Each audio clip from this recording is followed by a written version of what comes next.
Mente, Caráter e Personalidade, volume 2. Capítulo 70. Crítica. Resultados da crítica. Nosso corpo é constituído daquilo que comemos e bebemos, e a espécie de nossa vida espiritual depende daquilo de que nossa mente se alimenta e assimila.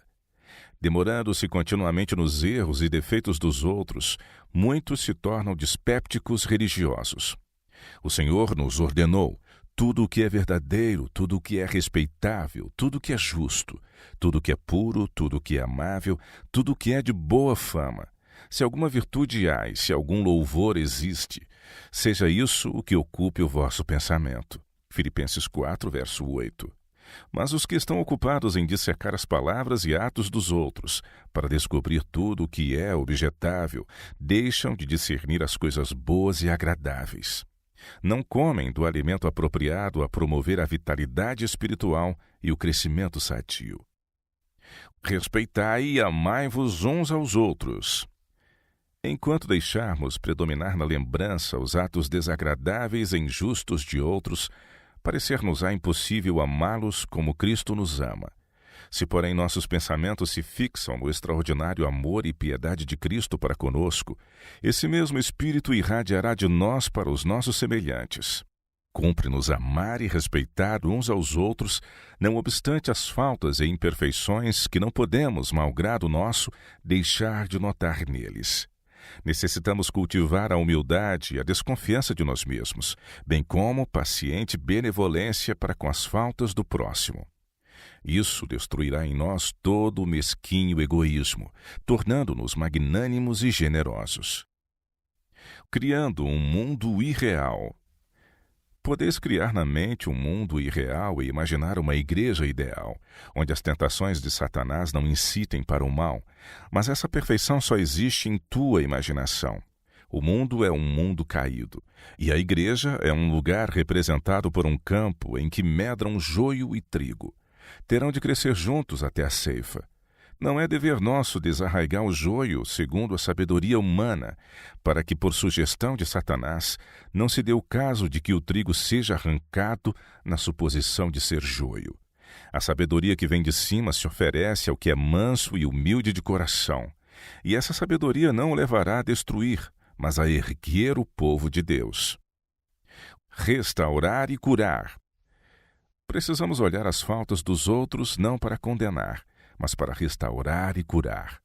Velai em oração e de avante ascensionalmente, obtendo mais e mais do Espírito de Jesus e semeando o mesmo sobre todas as águas. Satanás promove a crítica. O próprio eu sempre nutrirá a autoestima de si mesmo. Ao perderem os homens seu primeiro amor, não mais guardam os mandamentos de Deus e então começam a criticar-se uns aos outros. Este espírito constantemente porfiará pelo domínio até ao fim dos tempos. Satanás procura promovê-lo a fim de que irmãos em sua ignorância desejem devorar-se mutuamente. Deus não é glorificado, mas grandemente desonrado. É ofendido o Espírito de Deus. Satanás exulta porque sabe que se consegue que um irmão vigie o outro na igreja e no ministério, alguns ficarão tão descoroçoados e deprimidos que deixarão seu posto de dever. Esta não é obra do Espírito Santo. É um poder inferior que está a operar nas recâmaras da mente e no templo da alma, para colocar seus atributos onde deviam estar os atributos de Cristo. Espalhando de Cristo. Muitos que professam ajuntar com Cristo estão espalhando. Este é o motivo de a igreja ser tão fraca. Muitos tomam a liberdade de criticar e acusar. Expressando suspeita, inveja e descontentamento, entregam-se a Satanás como instrumentos. A frivolidade, a condescendência egoísta e a despreocupada indiferença por parte de cristãos professos estão desviando muitas almas da vereda da vida. Apoiados num braço de carne. O Senhor sabe que se considerarmos o homem e confiarmos no homem, estamos nos apoiando em braço de carne. Ele nos convida a confiar. Não há limite ao seu poder. Pensai no Senhor Jesus e seus méritos e seu amor. mas não busqueis encontrar defeitos e demorar nos erros que outros tenham cometido. Chamai à vossa memória as coisas dignas de vosso reconhecimento e vosso louvor, e se sois argutos em discernir erros em outros, sede mais argutos em reconhecer o bem e louvar esse bem. Podereis, ao criticar a vós mesmos, descobrir coisas exatamente tão objetáveis como as que vedes em outros. Busquemos, pois, trabalhar constantemente para fortalecer uns aos outros na mais santa fé, tentando proteger o próprio eu mediante atacar outros. Que ninguém procure acobertar seus próprios pecados mediante o revelar os erros de algum outro. Deus não nos deu a fazer esta obra. Devemos deixar que os outros humilhem o próprio coração para que cheguem à luz do conhecimento de Deus. Desgastando os nervos externos. Os que se criticam e condenam uns aos outros estão transgredindo os mandamentos de Deus e são-lhe uma ofensa. Não amam a Deus nem aos semelhantes. Irmãos e irmãs, afastemos o entulho da crítica e suspeita e murmuração, e não desgasteis os nervos externamente. Alguns são tão sensíveis que com eles não se pode arrazoar. Sede muito sensíveis em se tratando do que significa guardar a lei de Deus e quanto a estar desguardando ou quebrantando a lei. A esse respeito é que Deus quer que sejamos sensíveis. Conselho a alguém que confundiu orgulho com sensibilidade. Estás pronto a justificar-se alegando que é muito sensível, que sentes profundamente, que sofres tanto. Vi que tudo isso não te excusa à vista de Deus. Confundes orgulho com sensibilidade. O próprio eu predomina. Quando o eu for crucificado, essa sensibilidade ou orgulho morrerá. Antes disso, não és cristão. Ser cristão é ser semelhante a Cristo, ter humildade e espírito manso e quieto, que suportará contradição sem ficar encolerizado ou tornar-se insano. Se a enganadora cobertura que te envolve fosse rasgada, de modo que te visses como Deus te vê, não procurarias por mais tempo justificar-te, mas todo ao quebrado cairias sobre Cristo, o único capaz de remover os defeitos de teu caráter, e então te socorreria. Sincero exame de consciência.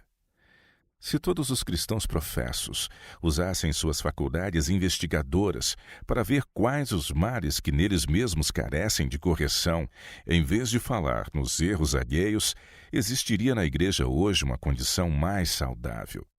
Há os que são honestos quando isso nada lhes custa, mas quando a astúcia dá melhores dividendos, esquecem-se da honestidade. A honestidade e a astúcia não atuam juntas na mesma mente. A seu tempo, ou a astúcia será expelida, dominando então supremas a verdade e a honestidade, ou, se a astúcia for nutrida, jazerá esquecida a honestidade. Jamais ambas se acham em harmonia, nada têm em comum. Uma é o profeta de Baal, a outra o verdadeiro profeta de Deus. Quando o Senhor juntar suas joias, os verdadeiros, os francos, os honestos serão por ele contemplados com prazer. Anjos se acham empenhados em fazer coroas para eles, e sobre essas coroas adornadas de estrelas se refletirá com esplendor a luz que irradia do trono de Deus. Raiz de amargura. Enquanto tão de pronto pensais e falais mal um do outro, enquanto permites que a raiz de amargura germine e seja acariciada, vossa influência afasta de Cristo e endurece corações em resistência ao doce espírito de união e paz. Ponde tudo à margem, sem um momento de demora. Que vos ameis uns aos outros, diz Cristo, assim como eu vos amei. João capítulo 15, verso 12. Fé é tomar a Deus em sua palavra. Lembrai-vos de que fé quer dizer tomar a Deus em sua palavra. O Filho de Deus vos está preparando um lugar nas mansões de cima. Sejam expressas ações de graças por isso. Não julgueis que, por isso, que nem sempre vos sentes amados, não sejais filho seu. Resolvei decididamente, com humildade e zelo, fazer a obra que ele vos pede. Apreciai toda a oportunidade de fazer uma obra que vos torne uma bênção aos que vos rodeiam. Seja vossa determinação fazer vossa parte para tornar o lugar onde estais lugar que Deus possa aprovar e abençoar. Certeza da aceitação por parte do pecador. Mediante a bondade e a misericórdia de Cristo, deve o pecador ser restaurado ao favor divino. Deus em Cristo está rogando diariamente aos homens que se reconciliem com Ele. De braços estendidos, está pronto a receber e dar as boas-vindas não somente aos pecadores, mas aos pródigos. O amor por Ele manifestado mesmo quando moribundo no Calvário é a garantia do pecador quanto à sua aceitação, paz e amor. Ensinai estas coisas pela maneira mais simples, para que a alma obscurecida pelo pecado veja a luz brilhando da cruz do Calvário.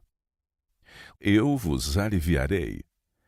O Senhor me deu uma mensagem para vós, e não somente para vós, mas também para outras almas fiéis, perturbadas pelas dúvidas e temores concernentes à sua aceitação pelo Senhor Jesus Cristo.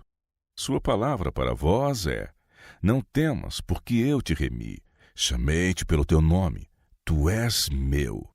Isaías 43, verso 1. Desejais agradar ao Senhor e o podeis fazer crendo em suas promessas. Ele espera levar-vos para um porto de misericordiosa experiência e vos ordena: aquietai-vos e sabei que eu sou Deus. Salmos 46, verso 10. Tendes tido um tempo de inquietação, mas Jesus vos diz: vinde a mim, e eu vos aliviarei. Mateus 11, 28. O gozo de Cristo na alma vale tudo. Então se alegram porque têm o privilégio de repousar nos braços do eterno amor.